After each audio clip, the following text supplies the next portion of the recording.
I haven't left this room in 3 days.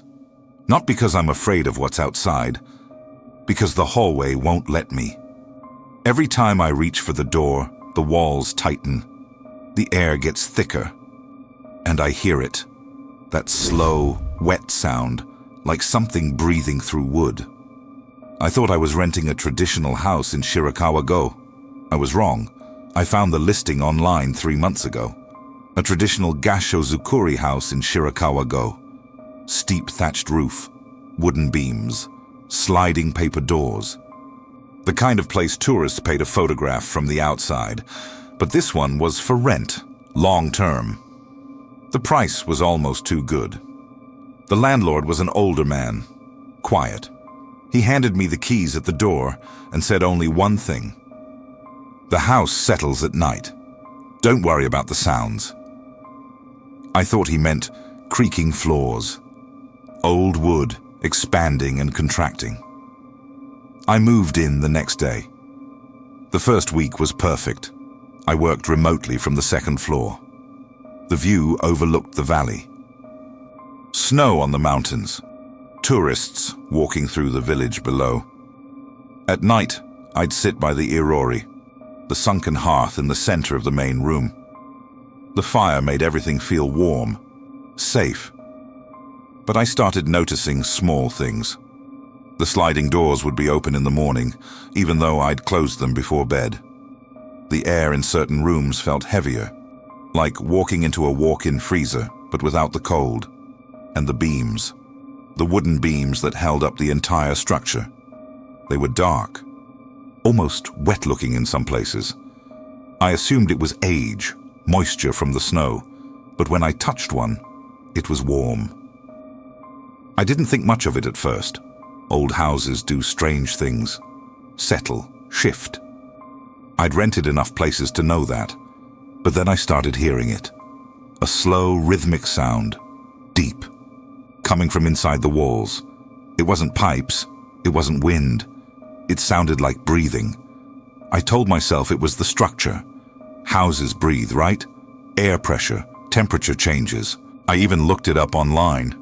Found articles about how old wooden buildings move with humidity. I remember thinking it wasn't worth worrying about, but the sound got louder, and it only happened at night. Around 2 a.m., I'd wake up to it. That slow inhale, then exhale. The walls would creak slightly, like ribs expanding. I started sleeping with earplugs.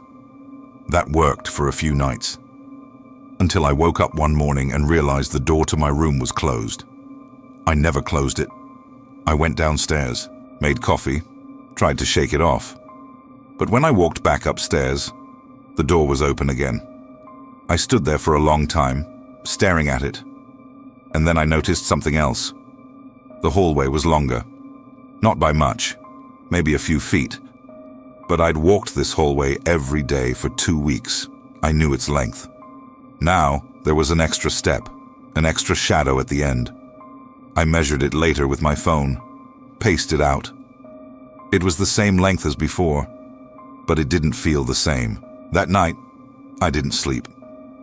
I sat in the main room with the lights on, staring at the beams above me.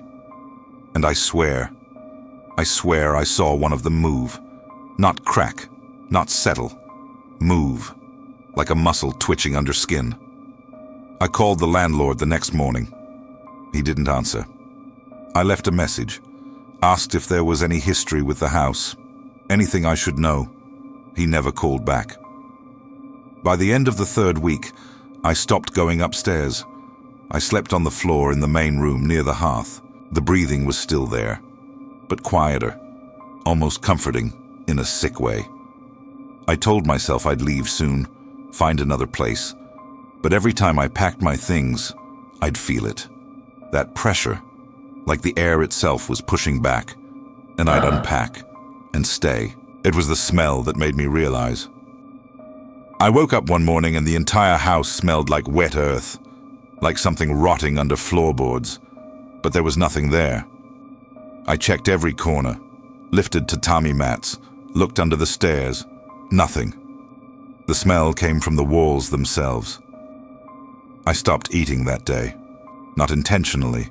I just couldn't. The air was too thick. The house felt too close. I spent most of my time by the front door, staring at it, waiting for the courage to leave.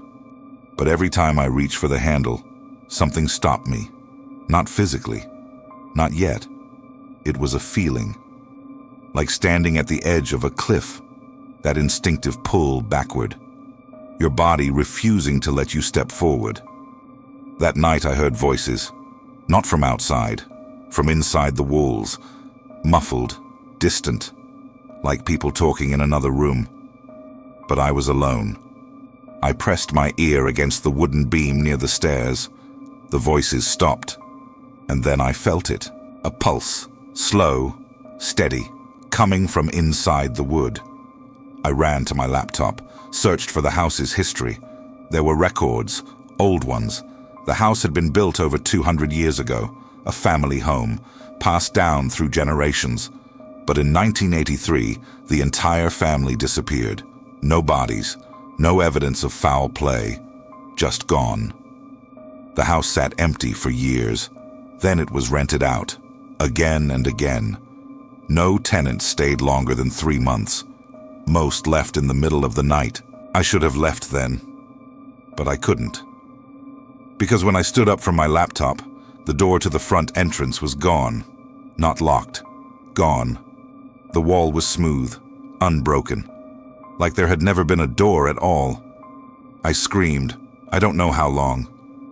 But when I stopped, the house was silent. No breathing, no creaking. Just waiting. I tried the windows, covered by wooden shutters that wouldn't budge. I tried the back door.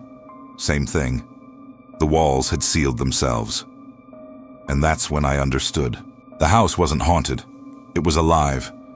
And it was digesting. I found them 2 days later. The others. Not bodies, not ghosts. Impressions. Faces pressed into the wood grain. Hands reaching out from the beams. Mouths open. Frozen mid-scream. The family from 1983. The tenants who disappeared. They were still here. Inside the house. Absorbed. I stopped trying to escape after that. What's the point? The house decides when you leave. If you leave. But I started talking to it, not out loud, in my head. I'd press my hand against the beams and think, please, let me go. And sometimes, just sometimes, I'd feel it respond. A warmth, a loosening of the air, like it was considering. On the 7th day, the front door reappeared. I stood in front of it for an hour, waiting for it to vanish again. It didn't. I opened it, stepped outside. The cold air hit me like a slap. I ran, down the path, through the village. I didn't stop until I reached the main road. I never went back. The landlord never contacted me. My things are still in there. I don't know if telling this will change anything, but I need someone to hear it. Because 2 weeks ago, I got a notification on my phone. A rental listing. Same house, same price, same description. And in the photos I can see my laptop, still open on the table, still glowing. If you ever see a listing for a traditional house in Shirakawa-go, check the beams. If they look wet, if they feel warm, don't touch them. And whatever you do, don't stay the night.